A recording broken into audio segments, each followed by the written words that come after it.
Hey friends, welcome back. This is Ashley with Uncommon Roots Homestead. So, as you saw, Isla and I took a little trip over to the seed store after work today, and we picked up our onions. So, last year I planted my garlic and my onions like September 20th or something like that. I actually posted a video on it.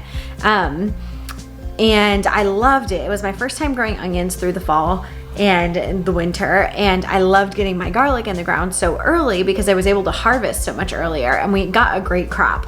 As all good things, I wanted to do that again this year and didn't obviously have time. It's already at least a week and a half past the 20th, so there's that. But no fear, it is still plenty of time. The temperatures are still really mild. I think it's going to be really similar. So I picked up a couple of pounds. These onions were like $1.99 or something like that a pound. I grabbed a couple pounds of them. Some of them are good, some are bad. I'll go through and like pick the best ones and plant those.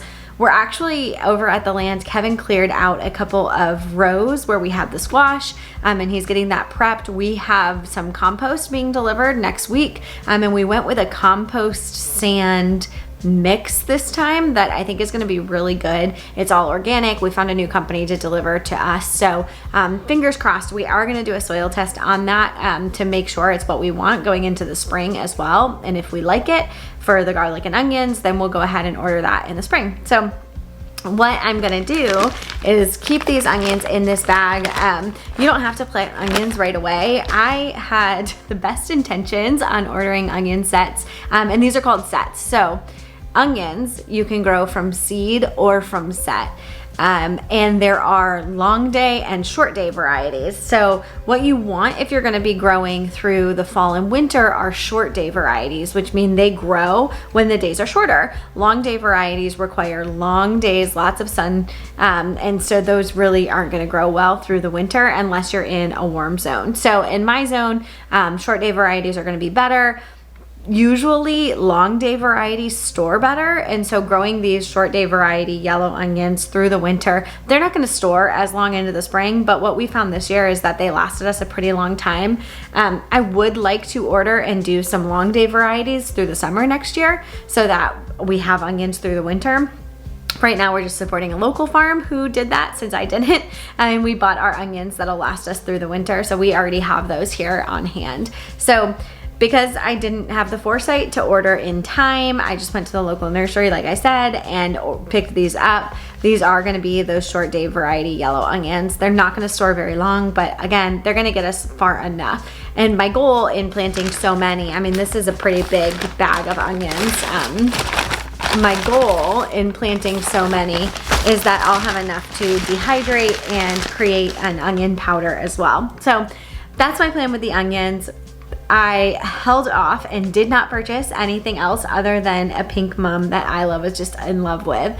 Every time I go to the seed store, I have to like fight myself to not buy every single thing, especially when I see the grapes and the blackberries and the raspberries. I just want all of it because I love all of it. And you know, my philosophy is always like, get it in the ground now so you'll have fruit sooner.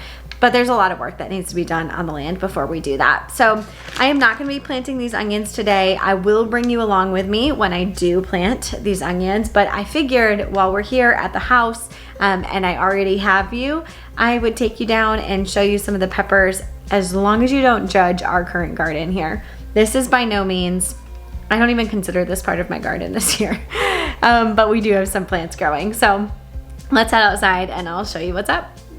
So I did want to thank you guys. So many of you reached out and asked how I was doing, and sent me well wishes after my slight outage last week. I had a procedure. If you haven't been to the dermatologist, take this as your, I don't know, sign. Go to the dermatologist. Go get checked out. Make sure everything's good to go. They're on your side. But I'm doing a lot better, healing up nicely, and ready to be back on the farm.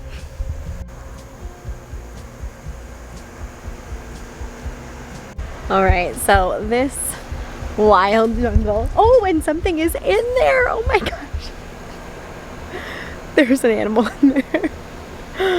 Oh, I'm having a little bit of a heart attack right now. You guys know You guys know, it's like one of those things where it's like if I see the animal, that's one thing. But if the plants just start moving, it's like a whole nother ball game. And I'm not here for it. So I'm gonna show you this garden from afar because whatever is in there is still in there. And I don't want to meet it today. So what I was saying is that it's so crazy to me to stand in this space and think that just a year ago, 2 years ago, I guess, 2 years ago, this was my vision of a garden, and this is what I was cultivating, and this was the foundation of the homestead. You know, when I first started out on Instagram and started kind of capturing our journey and documenting it, my handle was actually a suburban homestead because that's what we are. We're here in a subdivision, and I was growing food and I was trying to cultivate something that would be more in line with a homestead lifestyle, and it kind of like sparked this thing in me that just grew and took off like wildfire. And now you guys know the end of the story. We bought a farm and we've expanded far past any of my dreams. But I used to sit in this chair over here and literally look at this garden and watch it grow, and I'm gonna miss this space as much as I love my new space, and as much as I wanted so much more out of it. This space built me as a gardener. It taught me a lot of lessons. I learned how to grow things. I learned what I liked to grow, what I didn't like to grow. I learned about spacing and shade and trees and roses, and I did so much experimenting in this little bed. And it might just be 4 foot by 8 foot, but it really started the journey that we're on today. And I feel like that's worth honoring and enjoying. And even though there's almost nothing here today,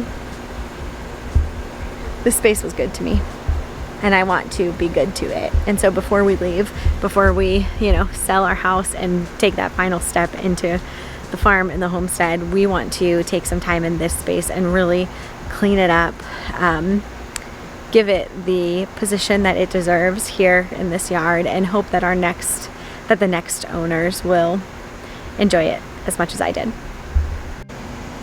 So you can see we have a few pepper plants growing here, one random okra in the back. This bed actually was so great for the 4 years that I planted in it. It was fantastic. And 3 years ago I planted this peach tree. Well, this year that peach tree took off and actually ended up shading this bed. So as wonderful as this space was, and it grew, it got the best sun, it grew perfectly. I got so much yield out of this bed. This year, I didn't get anything. And so it's so interesting to me, like the way that works. And like for me, I feel like it's like, that's a gift, right? That's a gift from God to me, in that this space would not have been this year to me when I would have needed it to be. And so instead, I didn't need it to be that, because I was gifted this space that's so much bigger and better. And actually it turns out that this space would have really disappointed me this year. So I feel like timing is everything. One thing we're gonna do though is trim back this tree before we go, because I do think that this space has opportunity, and this tree just got really out of control. We also didn't get any fruit this year, but I think next year would be the bumper crop for both of these trees. So that's something we're going to be able to gift the next owners as well, is that these trees are really healthy and they should be just exploding with fruit next season. I'm a little bit jealous that I don't get to experience that, but I am happy to hand it along. There's also a cherry tree right there that we're going to bring with us. So once it goes dormant here in the fall, we're going to dig it up and bring it. It's being shadowed by this peach tree, so it's not going to do well here anyways. So we're going to just dig it up and bring it. So then all that leaves are the rest of the peppers that are over there that I am not going to show you, because I do not want to know what it is that is swarming around in there, because nothing has come out yet. And I'm just not interested in meeting that today. So we've got some peppers growing in there, a lot of weeds. I did have the beans growing up the side of the house there. I do want to do kind of a full garden tour, once we've cleaned everything up and we're just about ready to leave this place, I want to tour this space actually as a gift to whoever might buy this house, so that I can send them the link and they can watch, and they can know where everything is and what was planted and what might come back and what, you know, to look out for. So that's a gift I want to be able to leave in this space. So you will see it again, don't worry. But for the most part, this space is done for the year. We're going to keep collecting the peppers and harvesting them, but for the most part, this place was good to us and we're ready to go. Also, I think it's going to be really weird for me the first time I like just living in a place where there's not a street right behind you. I think that's going to be weird. Kevin and I have both lived our whole lives in suburban America. And though we've had the farm and we've now been running and managing the farm for about, I'd say it's been about 6 months since we've really had a true farm with all the animals and the garden really being in full production. We still don't know what it's like to live there and to like fully embrace that. And it's funny because you hear people talk about, you know, farm life or homestead life, and often there's this like, I don't think I could do that because I couldn't be off grid. And we've shared this before, but our goal is not to be off grid. At least that's not our goal right now in 2021, entering Q4. Our goal is not to be off grid. Our goal is to take better care of the earth, take better care of our family, and cultivate a home worth living in. And that doesn't necessarily mean off-grid. It doesn't mean we won't go to stores or, you know, continue to live the life we live. We have friends, we go see them. We like to support local small businesses in our area. We like to go to markets downtown. Like, there are a lot of these things that we really enjoy that maybe aren't typical of the off-grid lifestyle.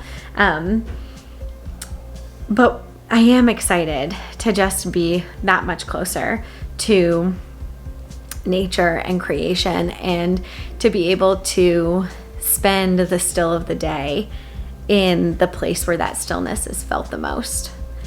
And it's not that you can't find that here. You can find that in your suburban neighborhood. I know there are so many mornings where I sat in that green chair out in that garden and I felt the fullness of the stillness, and I felt whole and I felt complete, and it just felt right.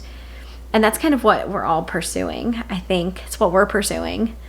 And you don't have to be, that's more about the posture of your heart than it is the location of your home or your garden or whether you have animals or fill in the blank. It's not, those aren't the things that ultimately matter the most. But all of that being said, I can't wait to fully be in the space that we've been preparing for ourselves and that we've been preparing our hearts for. Right now, it feels like we're living away from home. I can't wait to be there.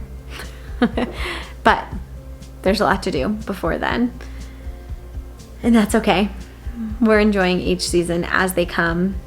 And I hope that you find encouragement in knowing that there is so much fullness and opportunity to be had, no matter what your space looks like, whether you are embracing a full-on farm or gardening in your side yard. There's opportunity.